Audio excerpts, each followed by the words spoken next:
syllabes que vous voulez. O-A-I-E-U-A.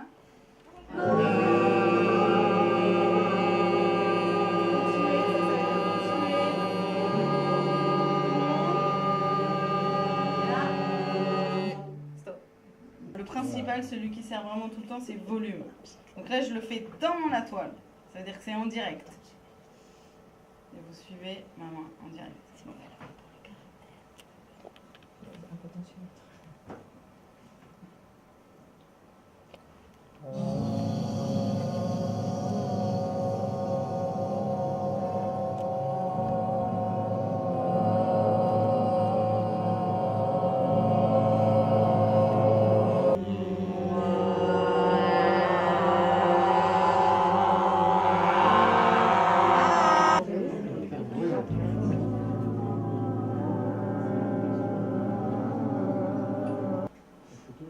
Comme ça, tu pêches.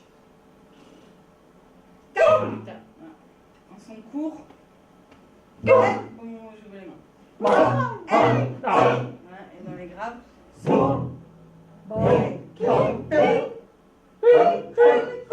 vous adaptez.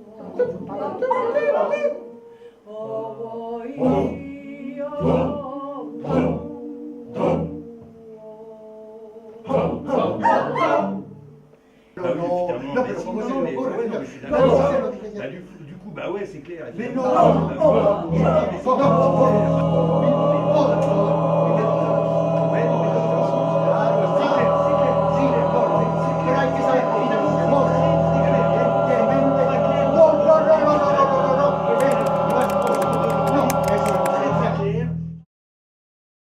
Attention, il y a quelqu'un a arrosé son balcon. Voici, et le palais de la femme se trouve juste un tout petit peu plus haut. Donc la façade, il y a un certain nombre d'éléments qui se trouvent à l'intérieur. Il y a une bibliothèque par exemple, il y avait un café-restaurant. Pierre meulière, de la brique de Bourgogne, la brique jaune, de la brique vernissée également.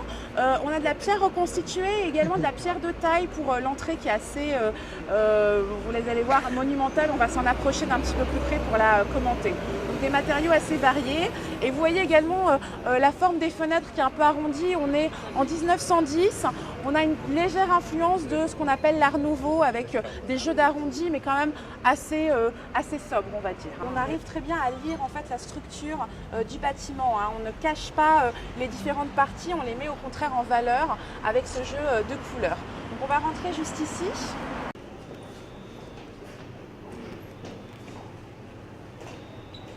Le terme de palais est à mon avis assez bien choisi puisque vous avez vu la taille de l'endroit dans lequel on se trouve avec cette entrée très majestueuse et qui comporte plusieurs dizaines d'appartements. Vous savez où se trouve donc le responsable? Non, il n'est pas là. Bon, ok. Vous avez de la mosaïque au sol, mais également au plafond. Et à l'époque, c'était vraiment, on va dire, novateur, puisqu'on avait complètement oublié ce type de technique. Il a toujours la vocation d'être un foyer féminin. Et donc ça, c'est aussi très important, puisqu'on a parfois des bâtiments, le Castel Béranger, par exemple, voilà, n'est plus un HLM, comme il pouvait l'être. Il y avait une annonce il y a quelques temps sur Internet pour une vente d'appartements. Bon, voilà, c'est un certain budget dans ces arrondissements. Ici, il a vraiment gardé sa vocation. Donc ça, c'est aussi intéressant qu'à l'intérieur de la ville, en centre-ville, on continue à garder les habitats de la sorte.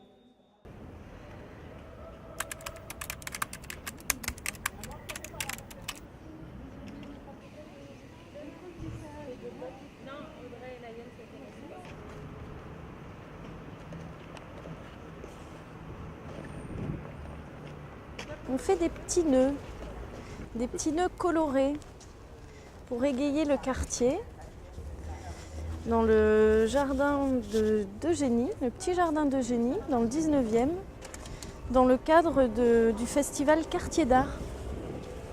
Donc on tisse entre les grilles et fait participer les gens du quartier et puis les gens aussi, les enfants qui sont dans l'association Mompelport. Bonjour. Et les habitants du coin. Tu peux faire le nœud avec ça autour de celui-là. Comme ça, tu fais un nœud tout simple. Hop, et là, tu tires. Ensuite là. Et comme on tisse des liens, C'est ça, à tous les niveaux, voilà. au propre comme au figuré. Super.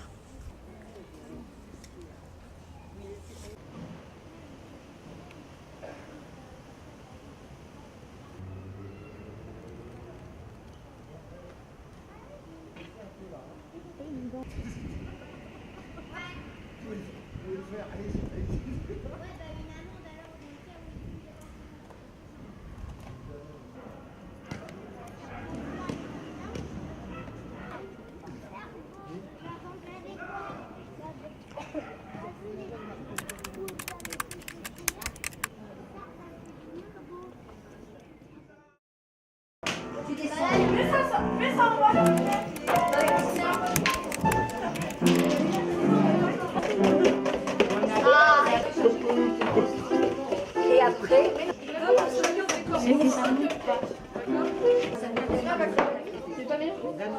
je sais pas son nom.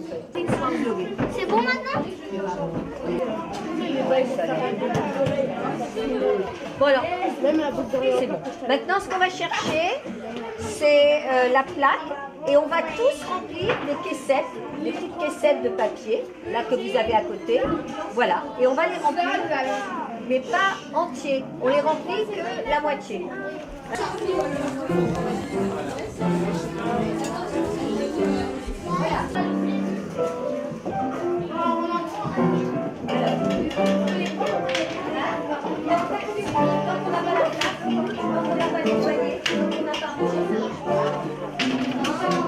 La pâte d'amande qui est colorée avec des colorants, avec un petit peu de colorant qu'on a étalé comme ça. Et là, on s'amuse. Voilà. Là, on a plein de cupcakes qui sont déjà prêts et qu'on va décorer aussi. Alors le Cafézoïde, c'est un café des enfants et puis c'est Anne-Marie, elle en parlera mieux que moi parce que c'est le rêve accompli d'Anne-Marie. Oui. En fait, ce café, j'ai voulu le réaliser quand j'avais 12 ans. C'était une idée de... On avait formé un groupe de figuettes avec mes copines. On n'a pas fugué, on avait plein d'idées et notamment on aimait bien les cafés pour les adultes, mais on ne pouvait pas y aller forcément avec nos petits frères, nos sœurs, nos cousins, nos amis. Et c'est pour ça que j'avais envie d'un café des enfants. Alors, on est ici déjà sur une esplanade. Cette esplanade s'appelle une esplanade Roger Linné. Roger Linné, qui était-il? C'était un député communiste qui a été résistant pendant la Deuxième Guerre mondiale, qui a été aussi délégué CGT à Renaud-Billancourt, qui a été une usine qui a eu beaucoup d'importance justement au moment du Front populaire. Il y a eu une grève assez énorme qui s'est organisée là-bas. Et puis Roger Linné donc, a été déporté pendant la Deuxième Guerre mondiale. Et donc en hommage à cette personne-là, on a nommé cette esplanade l'esplanade Roger Linné. Pareil, si vous regardez le nom de la rue Jean-Pierre Timbaud a également été un résistant qui est mort pendant la Deuxième Guerre mondiale. Et on a décidé de mettre son nom ici. Avant, ça s'appelait la rue d'Angoulême, vous voyez, rien d'incroyable. Et donc, on a décidé de donner ces noms-là. Et on s'est toujours demandé si ça représentait un paysan ou un ouvrier. De toute façon, Pandariès a toujours été un sculpteur du monde, du monde des travailleurs, pas du monde des bureaux et tout ça, mais du monde des travailleurs. Donc ouvrier, paysan, il a beaucoup soutenu tous ces gens-là. Et par cette sculpture-là, ce qu'il a voulu montrer, sachant qu'il était très influencé par Rodin, vous voyez le penseur de Rodin, très influencé par ça, et il a voulu représenter à la fois finalement la force physique, parce que c'est vrai qu'il est quand même super baraqué, et en même temps avec son air songeur. L'idée c'est quoi? C'est de démontrer qu'un ouvrier c'est pas juste une machine. Il a besoin évidemment parce que c'est des vrais gros travaux qui font les ouvriers et les paysans. Donc il y a la force physique mais qui est liée aussi à l'intelligence et à la réflexion. Et ça je pense que pour un mouvement syndical, ça représente tout à fait aussi l'esprit du syndicalisme. Déjà là on vient de remonter la rue Saint-Maur, une partie de la rue Saint-Maur. Pourquoi s'appelle-t-elle la rue Saint-Maur? Parce qu'en fait elle part, c'est une longue rue d'il y a fort longtemps, qui partait de l'abbaye Saint-Maur dans le Val-de-Loire, c'est pas le Val-de-Loire, je me trompe, enfin bref, et qui allait jusqu'à la basilique Saint-Denis, qui était un lieu très important où se faisaient enterrer les rois, etc., etc. Bref. Et puis on avait ce qui correspond aujourd'hui au boulevard de Belleville, enfin toute la ceinture, tous les grands boulevards. Eh bien en haut donc c'était la Haute-Courtille, et là nous on est de l'autre côté du boulevard Basse-Courtille, et ce boulevard-là au départ c'était le mur d'octroi. C'est-à-dire ce qui séparait Paris de pas Paris, donc Belleville était au beau milieu. Et donc là, on payait une taxe sur les marchandises, qu'on rentrait et sortait, tout ça. Bref. Donc on est dans le quartier de la Courtille. Et c'est un endroit, du coup, il y avait beaucoup de guinguettes et beaucoup d'endroits pour boire des coups. Et un des endroits, enfin l'endroit vraiment le plus célèbre pour ça, c'était là. Hein. Et cet endroit-là s'appelait le Tambour Royal. Alors attendez, voilà, le Tambour Royal, qui était le cabaret de Jean Ramponneau. Alors ça avait à peu près cet aspect-là. J'ai trouvé plusieurs représentations. Et Jean Ramponneau, il avait eu une idée géniale. Il avait décidé de faire payer le vin moins cher que tous ses concurrents du quartier. Ramponneau, de simple cabaretier de la Courtille, est devenu un des plus célèbres personnages de la France. Quand même. Pour avoir vendu son vin un peu meilleur marché que ses confrères, pour avoir donné à boire à tous les laquais de Paris, Ramponneau est devenu l'unique objet d'attention et d'entretien et de la cour et de la ville. Bref, donc après il y a des gens qui ont pris la suite. Hein, et on va même organiser au 19e siècle, première partie du 19e siècle, c'était la descente de la Courtille. La descente de la Courtille, c'était quelque chose de très particulier, à savoir que c'était le lendemain du Mardi Gras. Donc il y a eu évidemment beaucoup de fêtes, etc. Et là, la fête consistait à partir du haut de Belleville, donc évidemment dans un état ramponesque bien avancé, hein, et de descendre jusqu'en bas, jusqu'au mur d'octroi. Et là, on se séparait, voilà, alors au petit matin, complètement fait. Et alors, si vous voulez, c'était une fête qui avait un succès énorme. C'est-à-dire qu'il fallait descendre en voiture. Alors bon, c'était pas des voitures comme aujourd'hui, bien sûr, hein, mais il fallait... Là, je me sens mieux déjà. Vous êtes parfait, absolument parfait. Hein?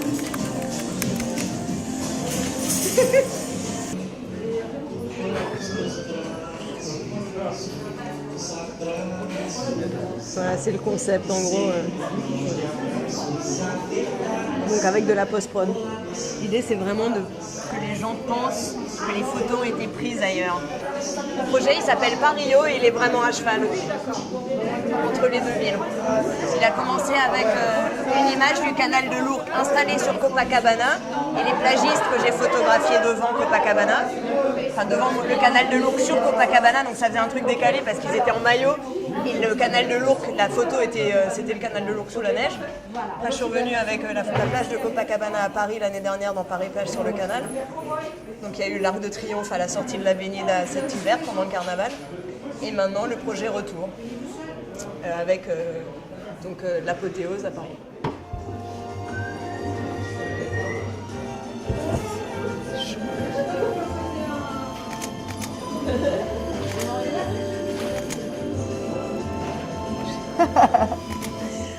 L'idée c'était de présenter les masques de la compagnie Varsorio, donc de façon ludique, en collaborant avec Cliché Urbain. On s'est dit que c'était une façon de faire découvrir aux gens le théâtre de masques. Donc ils peuvent venir essayer les masques, les toucher, les regarder et faire connaissance avec cet univers qu'on propose.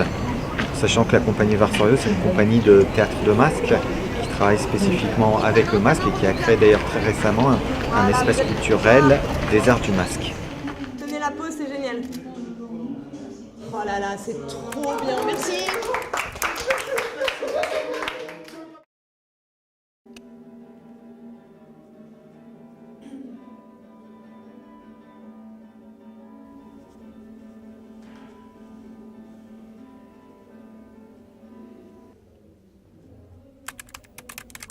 J'ai préparé un atelier de danse-théâtre accessible à tous parce que je ne connais absolument pas le parcours des participants. Je ne sais pas si ce sont des danseurs ou pas. Donc voilà, c'est un atelier que j'ai intitulé Drôle de danse parce que voilà, c'est pas une danse contemporaine, une danse classique, c'est une danse accessible à tous et imprégnée aussi d'une marque théâtrale, on va dire. Danse assez expressive. Voilà. On va faire un exercice tout bête, qui est un exercice de miroir. Je vais vous mettre une petite musique et on va tout simplement bouger et faire exactement ce que fait l'autre. Mais on ne sait pas qui dirige en fait. Voilà, on cherche un peu, on y va tranquillement.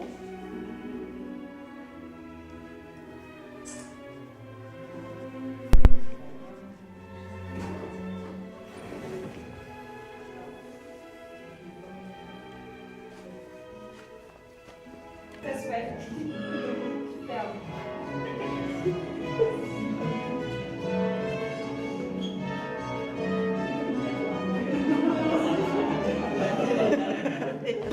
on essaie de ne pas faire un cercle.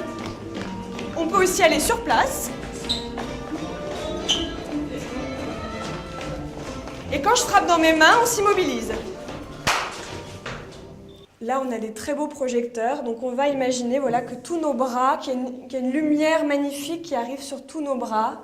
Donc on va avancer tous dans le cercle, en montrant nos bras, en étant très fiers de nos bras et en faisant des gestes les plus grands possibles avec nos bras. Voilà, de temps en temps, on peut faire une petite pause parce qu'on voit qu'il y a une lumière comme ça qui touche. Ah ouais, c'est très très beau. Vraiment, on trouve ça magnifique. Donc on est là.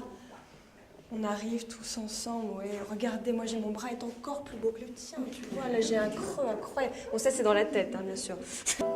Donc là vous pouvez sortir du cercle et aller partout dans l'espace, surtout dans les creux où il y a, voilà, habitez bien tous les...